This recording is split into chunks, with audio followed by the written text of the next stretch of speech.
DayZ's community is no joke. They're always coming up with new ways to do exciting things. And Always Streams, a content creator for DayZ, came up with a new one, the No Fire Challenge. Do you think it's possible or not? It is possible. It's very difficult, and you might have to learn some tips and tricks before you get involved in the challenge. I think it is possible, but you got to have some luck on your side and some skill. Well, disclaimer, folks, if you don't know how to make a fire or any basic survival skills to play DayZ, you just round around in PvP or PvE, you definitely should learn how to do it before you try this challenge. But it was difficult. I'm not joking about this. I didn't think I was going to have this hard of a time trying to complete this challenge. But what intrigued me was the fact that it was very layered. When you start this challenge, you think, oh, it's going to be cold. It's not going to be too hard. But as you get more and more into it, oh my gosh, it becomes so much more difficult. Well, I kind of knew exactly what I was getting into whenever I decided to take on this challenge, or when we decided to take on this challenge, rather.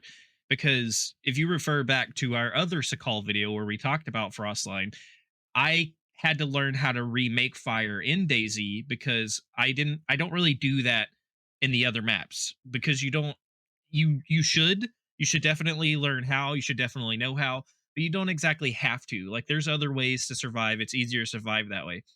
But when we talked about Frostline the first time, I mentioned that I had to learn how to make fire in DayZ again because all the food's frozen, because it's so cold, because it's so easy to get sick in this new map.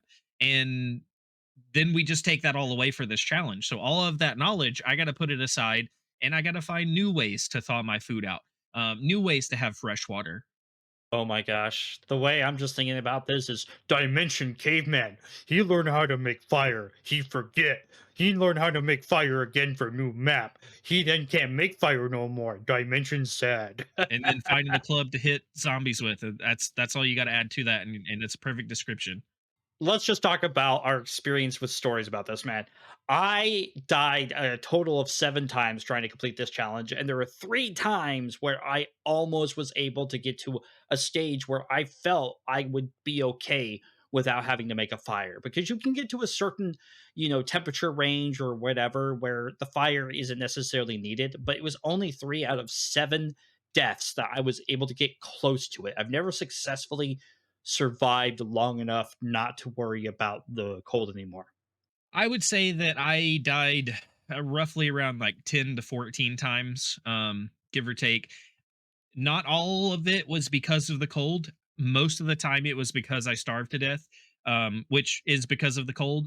But there were a few times where I got taken down by infected. There was at least one time where I was fighting an infected and making good ground, and another player came up behind me and stabbed me in the back.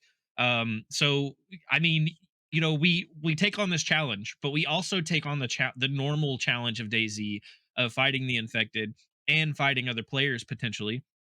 Yeah, I think one of my experiences was I was struggling. I think it was like my 4th death, and I came across a house on the horizon that had smoke coming out of it. So like I pretty much booked it there. I was mostly a Bambi. I was not scared of anything like most Bambis are. And I got there and there was nobody in the house. And I had found a shotgun with some buckshot, with one shot, by the way, and I went in there and I was crouching on the floor, and I actually was streaming this on our Twitch. And one of our chat people were like, "Oh, you shouldn't have closed the door because it was open when you got there." So I opened the door and I just huddled behind this table. And this guy comes in, I put the shotgun in his face, and he's like holding his hands up because I'm trying to get warm. I'm like a ravaged beast trying to stay next to the fire because I don't want to die and I don't want to lose the fire, right? I'm not sure when it's going to go out. And he like drops a pipe. And then I hear the sound of a click. And it's a very distinctive click. It's when somebody unholsters or pulls a gun out of their inventory. So I go, no thanks, and I shoot him with the shotgun.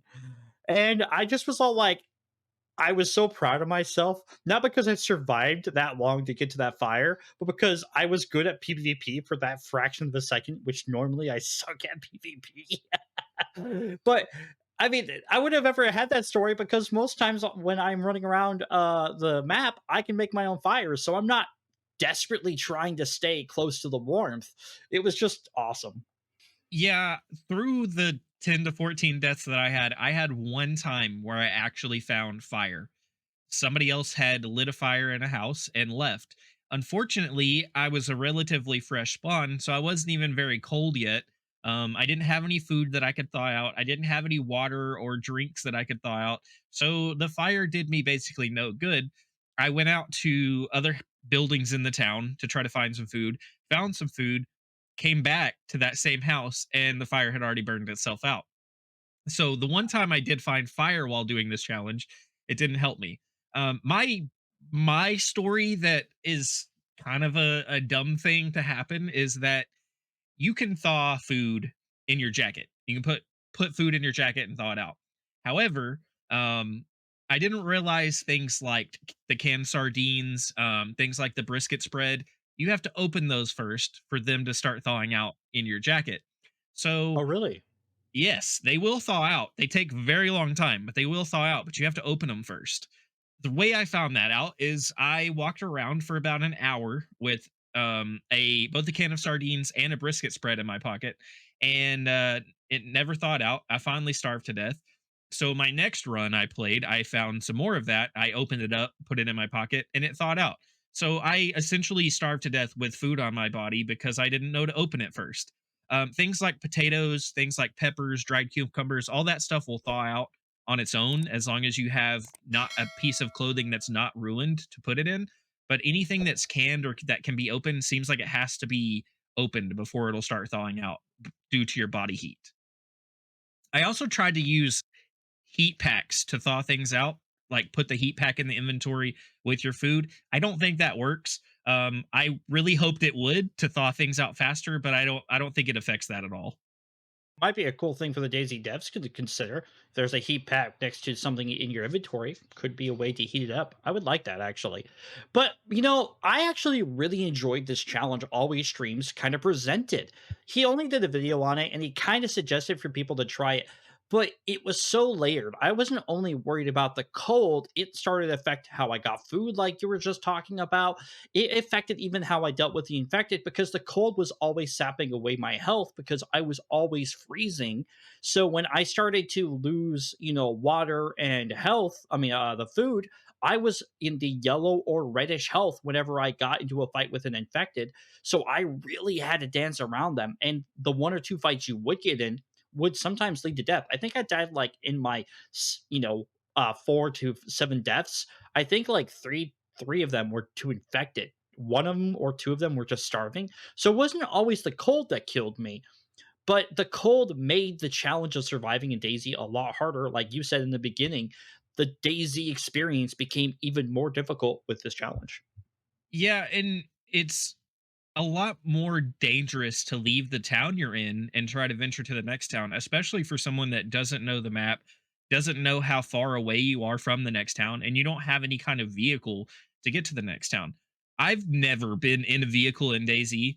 I wouldn't even know how to get one running. But the more I ran around in Sakhal in the freezing cold without being able to make a fire, the more I wished I had a vehicle to drive over to the next town to see if I could find more food. Because a lot of times when I was starving to death was when I had completely finished looting the area I was in and found no food and was like, all right, well, I have to either walk over this mountain beside me to get to the other side to find a town, or I've got to just set on down the road and hope that I find some shack along the way that happens to have a cucumber in it so that I can survive for another 5 minutes. Well, I think the challenge from Always Streams on the No Fire challenge for Daisy Shakal was an amazing effort and definitely enjoyed streaming it myself. And I saw you streaming this, and your chat was having a hoot of a time watching you play Daisy with the ability to make no fires. I actually suggest anyone watching this episode, go and give it a shot. Tell us in your comments, were you able to survive long in DayZ Shakal with no fire? And the rules are very simple, folks. You can't have a fireplace, you can't make a fire, and you can't essentially heat up any of your food using a fireplace that you created. You can use someone else's fireplace, or you can use a camp stove and heat packs, but you cannot make your own fires. Thank you guys very much for watching the State of Survival podcast. Join me in thanking Dimension 119 and Red Falcon for helping me with the podcast. Thank you very much for watching the State of Survival. Ta-ta for now. See you in another dimension.